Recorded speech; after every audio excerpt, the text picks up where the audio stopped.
Senhor nesse dia. Grupo de jovens, grupo de crianças, tá? Vai ser só uma ministração na nossa confraternização e somente os departamentos vão louvar, né? Vamos colocar o círculo de oração para louvar, o grupo de jovens para louvar, nossas crianças. No máximo 5 louvores de adoração, já entra a ministração, depois a gente racha o nosso bucho, né? Distribui os presentes aos nossos irmãos, vai ser uma bênção. E dia 21 vai ter um casamento aqui, eu vou casar 2 coroas aí, viu? A irmã Socorro e o pai velho vão casar num religioso. Nós vamos fazer aqui o casamento dele na nossa confraternização. Vai ser uma bênção. Que bom que o Samuel está aqui. No final eu vou orar por você, viu? Que bom que você está aqui, meu filho. A Helfa não quis louvar hoje, Helfa? Tá certo.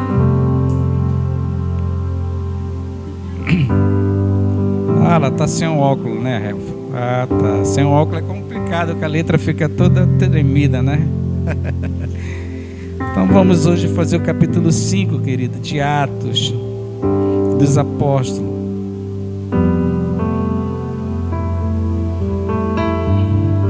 Atos 5, abra sua Bíblia, vai estar na tela, mas é bom você acompanhar também na sua espada, por causa das versões que nós temos. Querido, eu quero começar esse culto, dizer aos irmãos que essa palavra hoje vai falar sobre as atitudes que nós temos que ter diante do Senhor.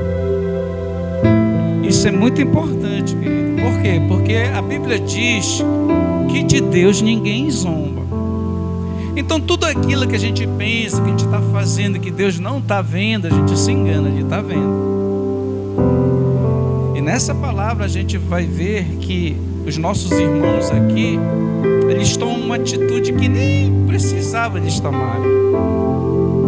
E por causa disso, eles foram fulminados, foram mortos, porque brincaram com as coisas do Senhor.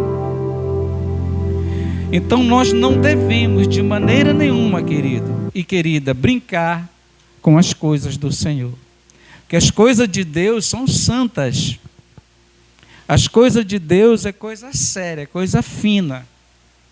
E se não fosse hoje a graça dele, a misericórdia dele, a gente nem estaria aqui nesse púlpito ministrando. Então você tem que ter esse temor de Deus na sua vida. Que quando você for tomar uma atitude, o Espírito Santo logo vai te acusar. Tu fez aquilo realmente que glorifica a Deus?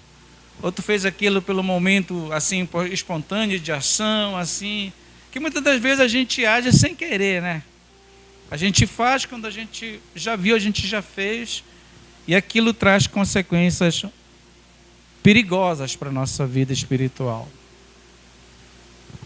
A Bíblia diz, tudo aquilo que o homem semear, ele vai colher. Então no começo dessa igreja, veja só, não é qualquer igreja, é a primeira igreja que Deus está formando nessa terra. É uma igreja com os apóstolos, depois da grande comissão que Deus dá para eles no capítulo 1. Depois do enchimento no capítulo 2 do Espírito Santo, depois da obra no capítulo 3, que eles vão fazer, as maravilhas de Deus vão se manifestar. Então a igreja está muito unida, muito focada em pregar e fazer a vontade de Deus. Então alguns irmãos tomam uma atitude muito linda diante de Deus. Nós aprendemos no capítulo 4, principalmente o Barnabé, que vendeu a sua propriedade, porque ele tinha várias, com certeza. Então ele vendeu algumas e trouxe aqueles recursos e entregou os apóstolos para os apóstolos administrar. Então aquilo que ele fez, aquilo que ele vendeu, ele trouxe e deu tudo aos apóstolos. E a gente vai ver que aqui que vai ser a mesma atitude, mas com um contexto diferente na hora de fazer para Deus. Porque você pode enganar todo mundo, o líder da igreja, o pastor da igreja, a sua mãe, seu pai, seu irmão, seu filho, mas Deus, Ele está vendo para nossas atitudes diante dele. E dele ninguém escapa, ninguém, querido. Ninguém faz nada escondido diante do Senhor. Então esse casal vai tomar uma atitude que, assim, no começo dessa atitude parece que era correta. Mas depois que ele vai entregar para os apóstolos aquilo que eles tinham vendido também, vai ver que tinha alguma coisa por trás que não condizia com a palavra dele diante daquela igreja santa, purificada, imaculada, cheia de Deus. E o texto vai dizer que Satanás entrou no coração deles. Então Satanás, ele está sempre procurando lugar para ele habitar, para ele agir, porque ele é um estrategista. Ele é muito inteligente. Depois de Deus, ele é o ser mais inteligente desse planeta. Não é à toa que ele está comandando aí o sistema mundial. Não é à toa que ele está por trás de todas as corporações dessa terra. Não é à toa que ele está por trás de todos os governos dessa terra corruptos que estão aí.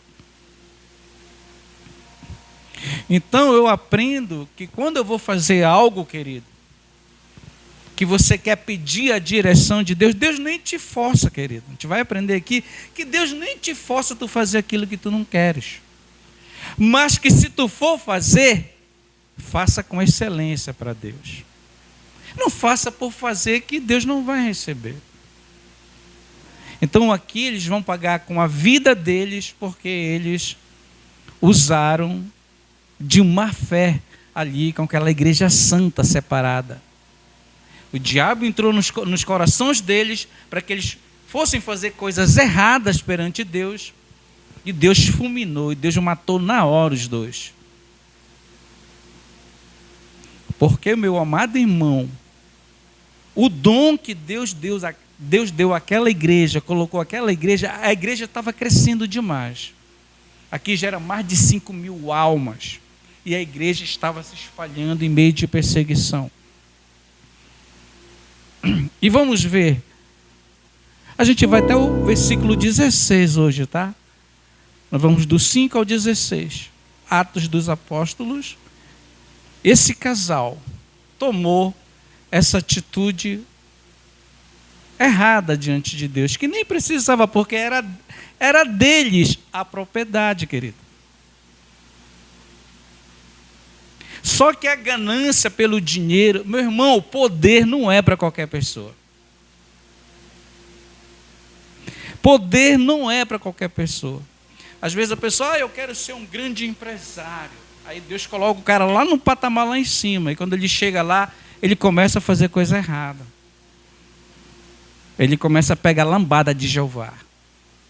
Porque ele pensa que Deus não está vendo. Sabe aquele jeitinho brasileiro? Meu irmão, Deus está vendo tudo. Não interessa que tu não engana Deus. Então esse casal ele não precisava, querido, tomar essa atitude diante de Deus. Era um casal que estava ali com os apóstolos. Estava participando das grandezas de Deus. Das maravilhas de Deus. Mas Satanás quis estragar aquele momento lindo da igreja. Quis afastar, quis acabar o ministério dos apóstolos. E por isso esse casal vai pagar um preço muito alto. O texto diz assim, do 1 ao 2, capítulo 5, um homem chamado Ananias, juntamente com Safira, sua mulher, também vendeu uma propriedade. Nós vimos lá no capítulo 4, que a gente estudou na quarta passada, que Barnabé teve essa atitude, vendeu de coração, fez de coração e levou lá os recursos para entregar na mão dos apóstolos, porque a propriedade era dele. Aqui é a mesma coisa, a propriedade é do casal, eles vendem a propriedade, vai levar lá aos pés dos apóstolos, mas tem algo diferente aqui. Ele reteve parte do dinheiro para si, sabendo disso também sua mulher, e o restante levou e colocou aos pés dos apóstolos. Barnabé agiu certo, ele vendeu a propriedade, levou e entregou lá. tudo certinho, tudo direitinho, porque quando tu faz tudo certinho, tudo direitinho, na direção de Deus, a tendência de Deus te abençoar é muito grande. É ou não é? Nós estávamos conversando isso no carro hoje, não foi? Foi Saulo. Saulo é Shaul. Sabia disso no hebraico? Shaul, Saulo já é o português. Ali está o profeta Samuel, né? É só profeta nessa família. É o John Ramos, o John é João, que é a graça de Deus. O Saulo, que é Shaul. Tem ali o profeta Samuel e tem a Raquel, que é a esposa de Isaac. Só é profeta nessa família. Por isso que o diabo não gosta da família de vocês, porque vocês são bênçãos de Deus. Amém? Por isso que tem que vigiar muito, querido. Só o nome já estremece o inferno dessa família aí. Olha, Raquel, John, Samuel e Saulo. Meu Deus do céu, é uma potência no mundo espiritual o nome de uma pessoa. Então esse casal aqui reteve partes. Venderam ali, por exemplo, vou dar um exemplo aqui. Eles venderam uma propriedade por 50 mil. Então era para ter entregado 50 mil lá aos pés dos apóstolos, para ele administrar e ajudar a comunidade. Esse casal aqui só vai entregar só 25.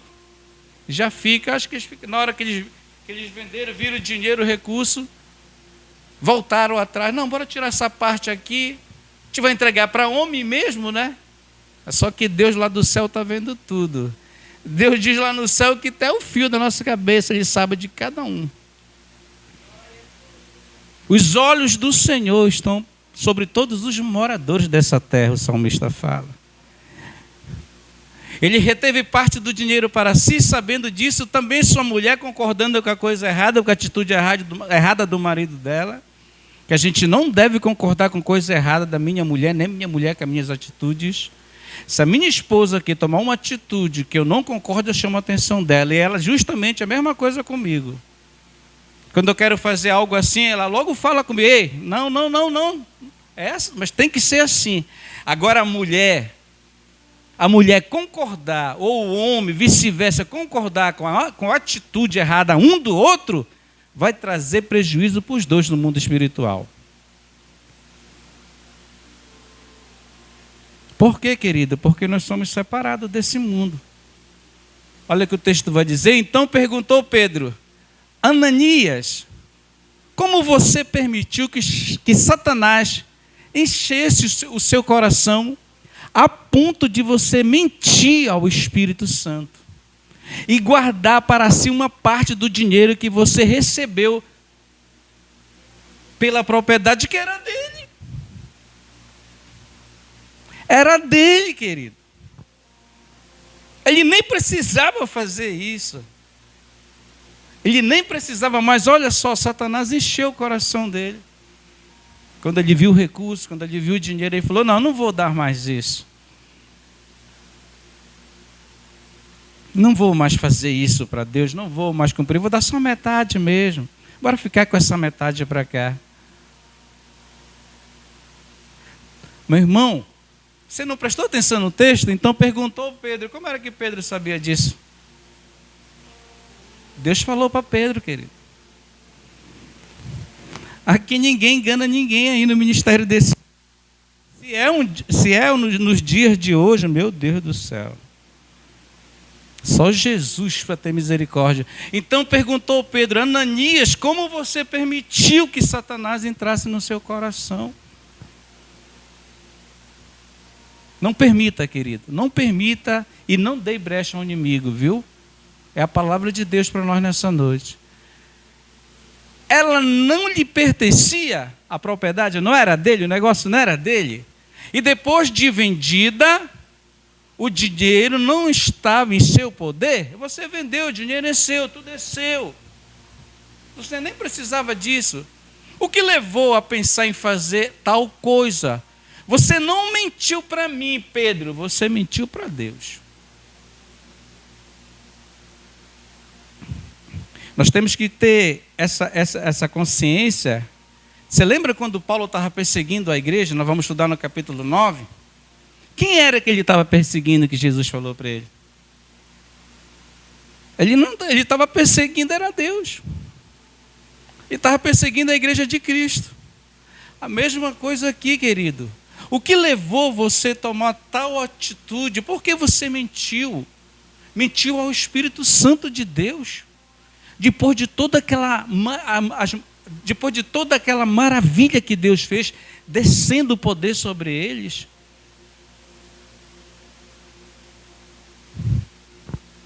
Você não mentiu aos homens, mas sim a Deus. Ouvindo isso, Ananias caiu e morreu, porque essa aqui não é qualquer igreja, querido.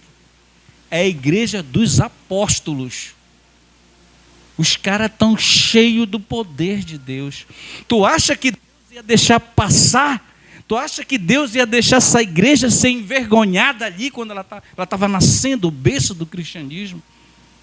Não, querido, Deus não deixou passar. E grande temor poderoso de todos os que ouviram o que tinha acontecido, porque se espalhou essa notícia. Você já pensou num negócio desse? O cara cair morto ali, todo mundo vê. A igreja estava assim de gente ali, um movimento grande dentro de Jerusalém, porque é Pentecoste aqui, a festa grande. E o temor se espalhou, querido. Se espalhou, mas para honrar a obra de Deus. Cerca de 3 horas mais tarde, entrou sua mulher. Sem saber o que havia acontecido, Pedro lhe perguntou: diga-me, querido, ela teve chance aqui de se redimir. Aquilo que eu falei no começo. Quando Pedro vai perguntar para ela, se realmente ela tivesse um caráter, se realmente ela fosse uma mulher convertida, aqui ela ia se arrepender e ela ia sobreviver. Que ela já tinha concordado com o marido dela lá atrás das coisas erradas.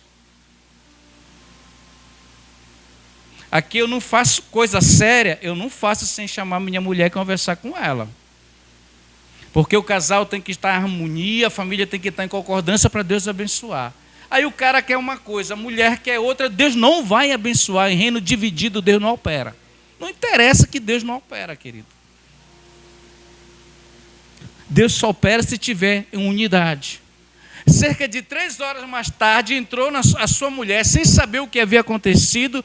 Pedro lhe perguntou: diga-me, foi esse o preço que vocês conseguiram pela propriedade? O dinheiro estava lá, querido.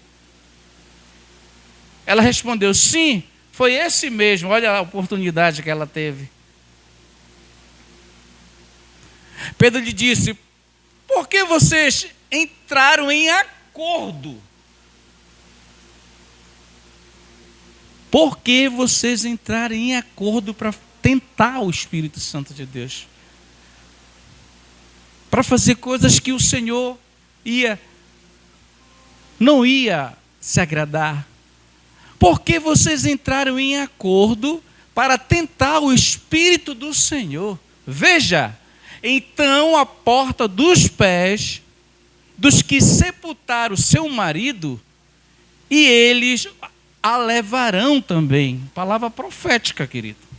Naquele mesmo instante, ela caiu aos pés dele e morreu. Então os moços entraram e, encontrando-a morta, levaram-na e a sepultaram ao lado do seu marido. Por quê? Porque não houve arrependimento da parte dela. Deus ele dá chance para a gente, Ele vai dando chance. Só que todo ser humano ele tem uma taça, eu sempre falo isso aqui, olha. A nossa taça diante de Deus, você lembra ali quando Deus chama Moisés? O Senhor falou para Moisés: olha, vai, que a taça de pecado dos amorreus já chegou aqui no céu comigo. A pessoa ela vai fazendo a coisa errada, a taça dela no mundo espiritual vai enchendo. Quando enche, transborda o pecado, ou Deus mata, ou Deus aleja a pessoa. Eu conheço, querido, muitas pessoas que são cristãos, que brincaram com Deus, que estão de cadeira de roda. Tem uns que estão no mundo, até hoje estão brincando com Deus, porque conheceram a graça, estão no mundo.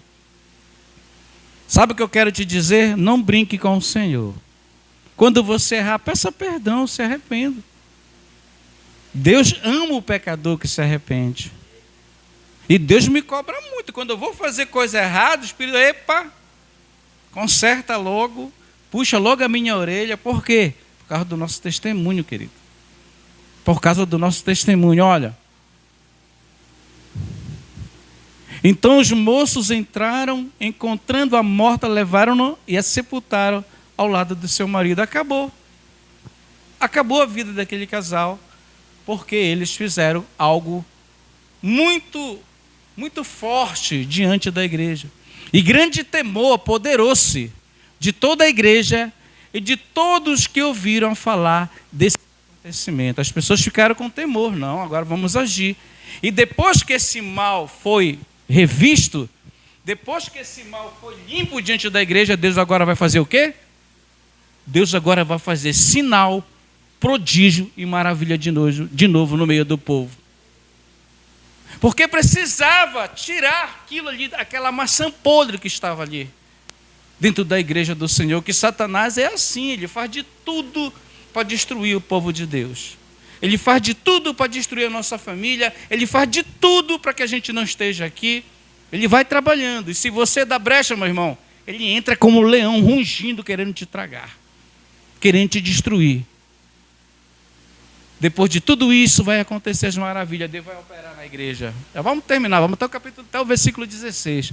Os apóstolos realizavam muitos sinais e maravilha entre o povo, porque o mal foi quebrado. E todos os que creram costumavam reunir-se no pórtico de Salomão. Dos demais, ninguém ousava juntar-se a eles, embora o povo os tivesse em alto conceito. E em número cada vez maior, homens, olha só isso aqui, querido, depois que o mal foi varrido da igreja, em número cada vez maior, homens e mulheres criam no Senhor. A igreja começou a crescer ainda mais, e lhes era acrescentado de modo que o povo também levava os doentes às ruas e os colocava em camas e macas, para que pelo menos a sombra de Pedro se projetasse sobre alguns enquanto ele passava. Meu Deus, será que essa igreja tinha poder? A multidão começou agora a acompanhar os apóstolos, os sinais, os prodígios, as maravilhas de Deus começaram a fazer parte de Deus, querido. Por que isso não acontece hoje? Porque a gente não busca como eles buscavam. Porque a gente não ora como eles oravam. Porque a gente não se separa como eles se separavam. Porque se a gente se separar mesmo, aqui tem prodígio, tem gente levantando de cadeira, tem gente sendo curada, é um bocado de gente. Mas toda a igreja tem que estar no mesmo foco, no mesmo propósito. Olha aqui, olha, que Deus opera. Isso aqui é muito forte, querido. De modo que o povo também levava os doentes às ruas e os colocava em camas e macas, para que pelo menos a sombra de Pedro se projetasse. Pedro passava a sombra dele, os caras tinham fé e curavam as pessoas. Será que essa igreja era séria? Será que essa igreja tinha poder? Será que Deus agia nessa igreja? E por que não age hoje, pastor? Porque a gente está muito distante dessa espiritualidade. A gente está muito distante desses homens, querido. Mas Deus opera. Deus continua fazendo maravilhas. Deus continua curando, Deus continua levantando as cadeiras das pessoas. A gente vê aí, só que as pessoas estão vendendo, né? O milagre, né? A gente vê que tem ministério que Deus dá para o homem de cura, de poder. Deus coloca na mão dele, porque um milagre atrai muitas pessoas. As pessoas começam a levantar com o negócio, o movimento, e o povo vem só em busca daquilo. Aí que era para o cara pregar palavra forte e depois vinha manifestar. Você viu aqui que eles ministravam. Pedro está ministrando aqui, querido, a palavra de Deus. Ele ministrava a palavra de Deus e o poder vinha e as pessoas eram curadas. Quem vinha chegando, era muita unção, querido, muito poder nessa igreja. Vocês estão entendendo? Dá uma glória para Jesus, pelo amor de Deus. Olha, afluiu também multidões, como era no ministério de Jesus, que eu preguei no domingo, era multidões. Porque o milagre chama muita atenção. O milagre traz ímpio, o milagre traz gente. Meu irmão, se eu tivesse aqui um ministério de cura, poder, nós tínhamos que comprar todo esse quarteirão aqui, colocar uma igreja daqui até lá na esquina, quebrar todo o quarteirão, não ia ter onde colocar gente. Você viu tu viu na igreja do Valdomiro quando começou, Valdomiro Santiago? Vê agora se dá alguém. Não deu, porque ele só pregava manto, não tinha palavra, e o povo, quando o cara vai lá que não tem mais milagre, ele não vê mais poder, ele vai botar a igreja atrás do poder, porque isso vicia a pessoa. Agora, se ele for alicerçado na rocha, eu quero ver. Eu quero ver ele sair. Olha, afluiu também multidões das cidades próximas a Jerusalém, trazendo seus doentes. Por quê? Porque lá o negócio estava acontecendo, querido. Quando eu me converti, por que eu ia lá para o Vale da Esperança? Porque o poder de Deus era muito grande lá. Eu queria estar com meu violão lá, tocando, me alegrando na presença de Deus. A gente se rolava no chão, se abraçava, porque é muito gostoso, querido. Mas tem que ter a palavra para sustentar o cara. É poder e graça, poder e graça, poder e graça. Afluiu também multidões da cidade próxima a Jerusalém, trazendo os seus doentes de todos os lados, e os que eram atormentados por espírito imundo, todos eram curados. Fique de pé, até aqui hoje. Todos eram curados do mal. Porque é isso que Deus faz na vida da igreja. Amém? Vem aqui, Samuel. Quero orar na tua cabeça. Vamos orar. E vamos aos nossos lares. Maravilhoso e eterno Deus.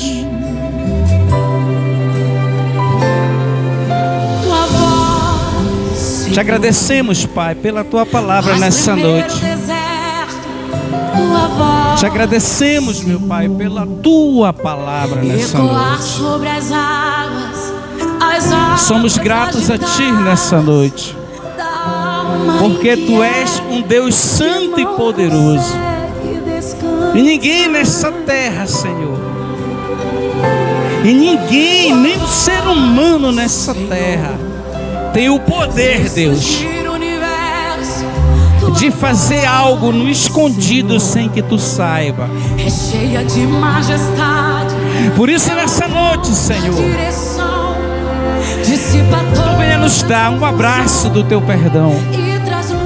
Se tem algo na nossa vida, Pai, se tem algo na nossa vida que precisa ser mudado, que precisa ser quebrado para que tu venha abençoar ainda mais a nossa vida, eu profetizo nessa noite que esse mal vai sair. Eu profetizo nessa noite que Deus vai te dar estrutura espiritual para te vencer e ser abençoado ou abençoada por Deus.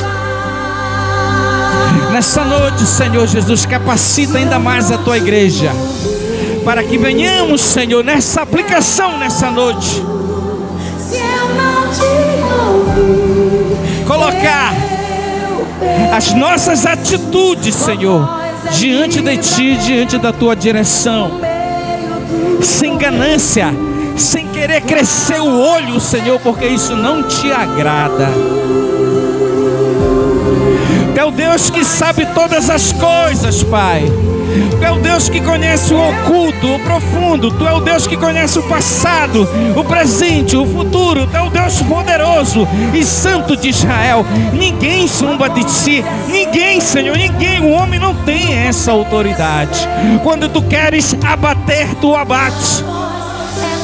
Aquele rei corrupto ali na Babilônia, Belsazar, Pai, pegou as tuas coisas santas, coisas que vieram lá de Jerusalém para a Babilônia, Senhor. Ele começou a profanar, Senhor, as coisas ali com as suas prostituição, com o seu poder, com a sua ganância, querendo confrontar as coisas do Senhor que são santas. O Senhor falou para ele: mene, mene, tekel, parsim. Pesado foste na balança, contado foi e dividido o teu reino, e eu vou entregar aos medos e os persas, porque eu sou Deus. E Deus escreve com o dedo naquela parede e joga o juízo àquele rei corrupto. Meu querido irmão, não brinque com Deus, não. Não brinca com Deus, não. Deus é Deus de amor, mas é Deus que se ira. É Deus que bota o cachado na nossa costa quando tem que botar. Por isso nessa noite, tenha atitude correta diante de Deus. Por isso nessa noite, peça a direção do Senhor.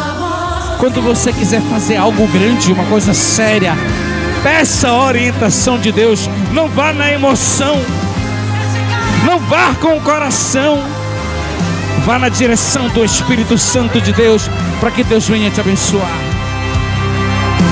Por isso nessa noite, Senhor Jesus, que possamos ter temor de Ti ainda mais em nossos corações, que as nossas atitudes venham ser atitudes de fé, atitude de testemunho diante de um Deus santo e poderoso como és Tu, santo e poderoso Deus de Israel. Vem aqui, Samuel. Vem aqui, meu filho. Eu repreendo, meu Pai, todo mal contra a vida do Teu servo. Hoje quando eu fui ali, meu Pai, ali encontrar com ele naquela praça, meu Pai, Tu falou ao meu coração para me orar por esse jovem, Senhor, porque Tu tem uma promessa na vida desse jovem. Por isso nessa noite, Deus é contigo. Deus é contigo. Deus tem coisas maravilhosas, poderosas para entregar na tua mão. Mas quando Ele te der, quando Ele glorificar o nome dEle na tua vida, não vai fazer como Ananias, não vai fazer como Safira. Não, vem, glorifica o nome do Senhor, exalta o nome do Senhor, dizendo: Senhor, foi Tu que me deu, Senhor, foi Tu que fez, Senhor, a honra, a glória é para Ti. Nessa noite Deus manda te dizer através do Espírito dEle, que toda angústia, que toda tristeza, que toda falta de unção, eu vejo uma tristeza no teu olhar, mas nessa noite Deus está quebrando todo mal. Deus manda te dizer: meu filho, alegra-te, alegra-te, alegra-te, porque eu tenho promessas na tua vida, na vida da tua família, na vida dos teus nessa terra. Não deixa a depressão, não deixa a tristeza, não deixa nada te tirar das brechas do nome do Senhor. Alegra teu coração nessa noite. Deus derrama uma unção sobre a tua vida nessa noite, uma unção de renovo, uma unção de renovo, para que tu possa caminhar, para que tu possa, sabe que Deus manda te dizer: ei, tu és pregador da minha palavra, Samuel. Meu filho, não tem para onde correr, faz a vontade do Senhor. Deus está te renovando nessa noite, para a glória do nome dEle. Bate palma para Jesus. Que a graça de nosso Deus e Salvador Jesus Cristo, o amor de Deus, nosso Pai, a comunhão com o Espírito Santo seja com todos nessa noite, e todos digam amém. Bate palma para Jesus.